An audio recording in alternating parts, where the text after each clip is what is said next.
मित्रों नमस्कार। आज औद्योगिक नगरी, मजदूर की नगरी कानपुर सेंट्रल स्टेशन पे नॉर्थ सेंट्रल रेलवे इंप्रेशन के सम्मान समारोह की मीटिंग की अध्यक्षता कर रहे बड़े भाई लोक पुरुष भाई मान सिंह जी आज के इस सम्मान समारोह के मुख्य अतिथि, मजदूर मसीहा, हम सभी के गौरव, हम सभी को नित्य ऊर्जा देने वाले एनसीआरएस के महामंत्री, एनएफआईआर के संयुक्त महामंत्री श्री आरपी सिंह साहब, प्रयागराज मंडल के उपाध्यक्ष भाई गोविंद रंजन जी, भूतपूर्व संगठन मंत्री शर्मा जी, आज के इस कार्यक्रम के मुख्य आकर्षण कृपाकर मिश्रा जी, कानपुर के सभी शाखा के शाखा अध्यक्ष, शाखा सचिव, शाखा के कार्यकर्ता, कृपाशंकर मिश्रा जी के परिवार से आए हुए परिवार के सदस्य, महिला मित्रों, किसी भी व्यक्ति को आगे बढ़ाने में जो जीवन संगी का हाथ बहुत ही सफल होता है, उसका आज परिणाम है कि इनके परिवार के सदस्यों को यहाँ पर मुस्कुराते हुए देख रहे हैं। और जब किसी भी यूनियन का लीडर जब मॉर्निंग में निकलता है और रात में लेट से लौटता है, जाने वक्त की तो गारंटी है कि 10 बजे निकलना है, लौटने की गारंटी नहीं है। सबसे अधिक यदि कोई दुखी होती है वो पत्नी होती है।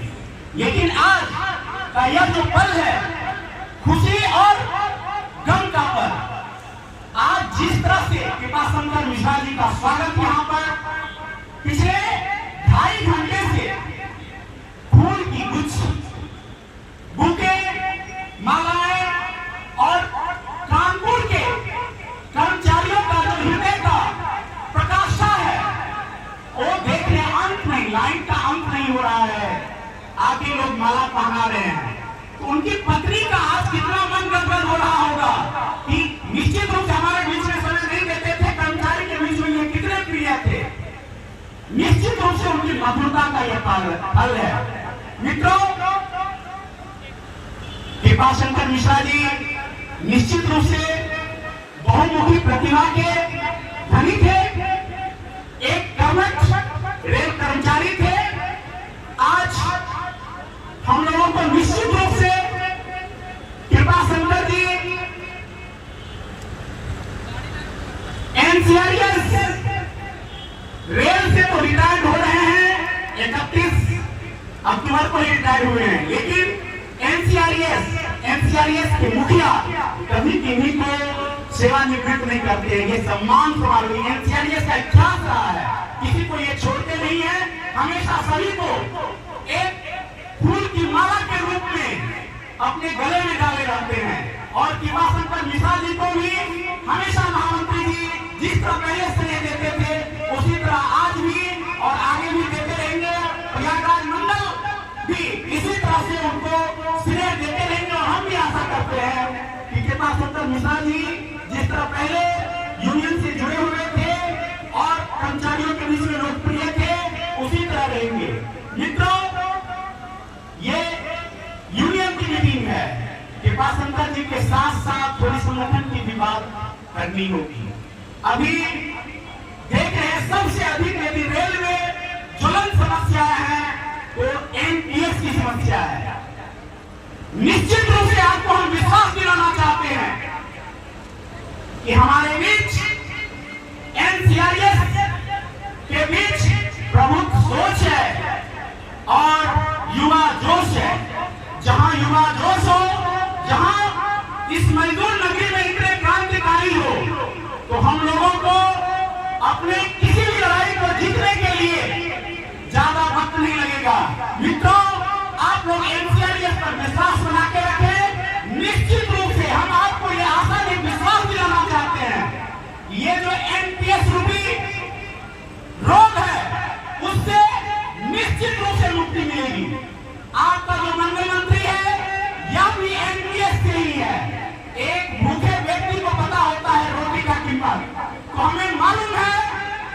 ओपीएस क्या चीज होती है और एनपीएस से कितना नुकसान है।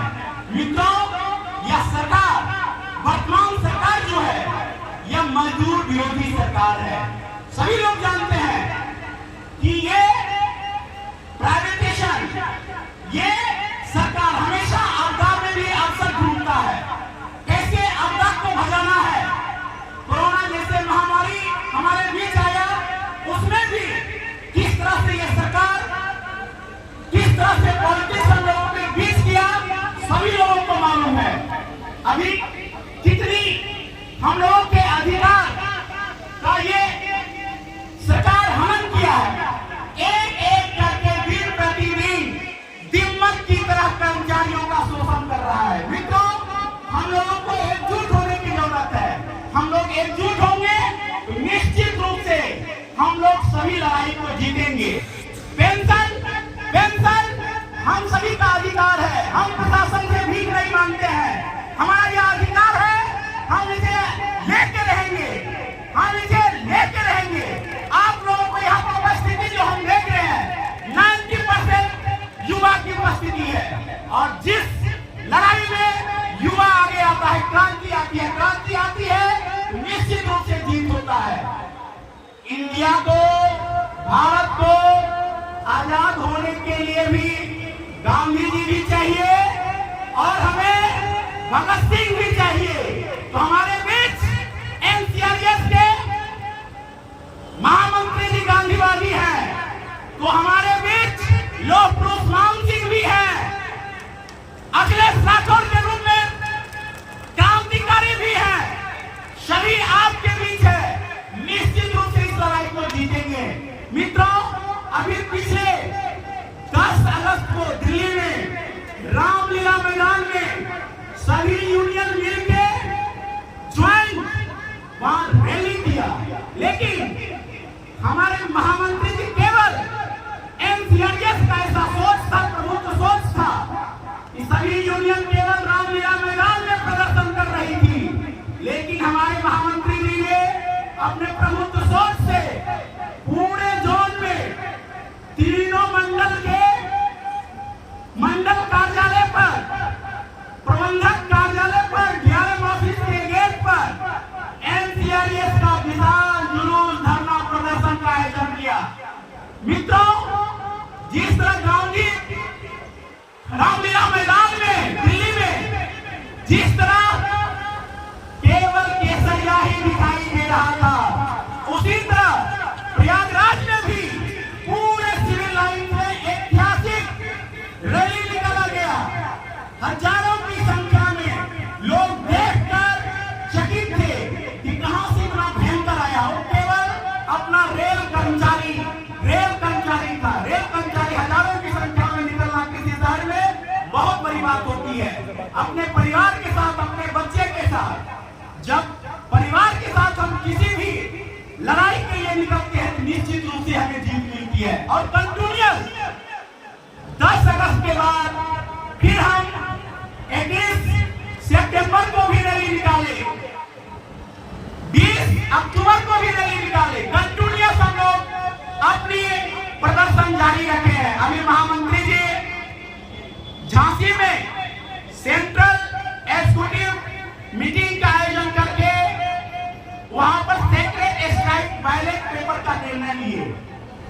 सरकार को 10 अगस्त को अल्टीमेटम दिया गया था कि 3 महीने में यदि सरकार निर्णय नहीं लेगी तो फिर फेडरेशन एफआईआर एनसीआरएस हड़ताल के लिए बाध्य होगी। और झांसी में निर्णय लिया गया कि 21 और 22 नवंबर को हम लोग पूरे जोन में सेक्रेट स्ट्राइक बैलेट पेपर लेकर अपना मत रखेंगे कि हम एनपीएस के लिए समाप्त करने के लिए, ओपीएस को पुनः लागू करने के लिए दृढ़ संकल्पित है। यदि सरकार हमारी मांग को नहीं मानेगी तो हम रेल की चक्का जाम करेंगे, हम रेल की चक्का जाम करेंगे। हम समझ रहे हैं प्रोग्राम तो आप लोग ये मन में बहुत कुछ आकांक्षा है, बहुत कुछ बोलना चाहते हैं, लेकिन क्या करें मित्रों। हम जानते हैं कि आप लोग महामंत्री जी को सुनना चाहते हैं और हम भी सुनना चाहते हैं। महामंत्री जी में वो क्षमता है। महामंत्री जी वो सूरज है। महामंत्री जी धूल को भी फूल बनाने की क्षमता रखते हैं। हम जैसे धूल को इस तरह लाके निखार के सामने रख दिए हैं कि यदि इलाहाबाद के डीआरएम ऑफिस में चर्चा चलता है तो वहां चंदन सिंह से शुरुआत होता है कि कोई भी यदि कार्य के लिए निगोशिएशन के लिए चंदन सिंह पहुंचेगा, महामंत्री जी ऐसा ही आपको निकाल के नहीं ना तो लाए हैं कि निश्चित रूप से विजयी वहां मिलेगा एनसीआरएस को, और मिलता है। आप लोग अभी देखे कानपुर में आप घंटों यहाँ पर शताब्दी ट्रेन को रोके, सिराज जी लगातार, कृपा शंकर जी लगातार प्रशासन को ललकारते रहे अपने कर्मचारी के हितों के लिए। तरह तरह की यहाँ पर बातें चलती थी और सिराज जी वही आके बैठे जहाँ थे उसी तरह कर रहे हैं, और सरकार को हमेशा चुनौती, कर्मचारी के हित में हम लोग हमेशा एनसीआरएस देती रहेगी। मित्रों, हम लोग का संकल्प भी है, एनसीआरएस का संकल्प है, और कर्मचारी का हमेशा हित में केवल एनसीआरएस लगी रहती है। एनसीआरएस का महामंत्री आरपी सिंह का कार्य क्या हुआ यदि बताना शुरू करेंगे तो दिन बीत जाएंगे, उनके कार्य नहीं बीतेंगे। इतने कार्य कराए गए हैं, इतिहास के पन्ने भर जाएंगे, इतिहास समाप्त नहीं होगा। महामंत्री दिन प्रतिदिन, अभी तो आपके बीच महामंत्री जी बैठे हुए हैं, निश्चित रूप से और स्वस्थ थे। हम भी ये रोक रहे थे कि आपकी स्थिति जानने लायक नहीं है। कल शाम 10 बजे रात तक नहीं स्थिति था इनका जानने लायक, लेकिन कर्मचारियों के लिए इतने दृढ़ संकल्पित रहते हैं कि नहीं हम चलेंगे और आपके बीच आए। ऐसे महापुरुष के लिए हम लोग बार बार चाहेंगे कि हम लोगों की भी आयु लेके महामंत्री जी के युगों युगों तक इसी तरह स्वस्थ बने रहे और हम सभी की कष्ट को हरते रहे नीलकंठ बन के। साथियों, बातें बहुत कुछ करना चाहते हैं, बहुत कुछ है, लेकिन एक बार पुनः कृपा शंकर जी को फिर से बहुत बहुत बधाई। आप सभी मजदूर नगरी कानपुर के वासियों को प्रयागराज मंडल की ओर से हार्दिक वंदन, अभिनंदन, नमन, साधुवाद, और इनके परिवार को और खास करके कृपा शंकर मिश्रा जी को फिर से एक बार ईश्वर से प्रार्थना करते हैं कि कृपा शंकर मिश्रा जी स्वस्थ रहे और अभी तक जो रेल की कार्य करते हुए अपने परिवार में ये समय नहीं दे सके होंगे, अपने रिलेशन से कटे होंगे, आज के बाद ये अपने परिवार के बच्चे को और अपने रिलेशन में सभी को समय दे, खुश रहे। और जब भी एनसीआरएस किसी भी समय 24 आवर्स एनसीआरएस का महामंत्री जी हमेशा कहते हैं कि 24 आवर्स कर्मचारी के हित में जुड़े रहो। ये जो बाड़ा पहनाया जाता है ये कांटों की ताज है। कर्मचारी जो फूल के गुच्छे देते हैं हमेशा उनके लिए अपना सर्वस्व निछावर कर दो।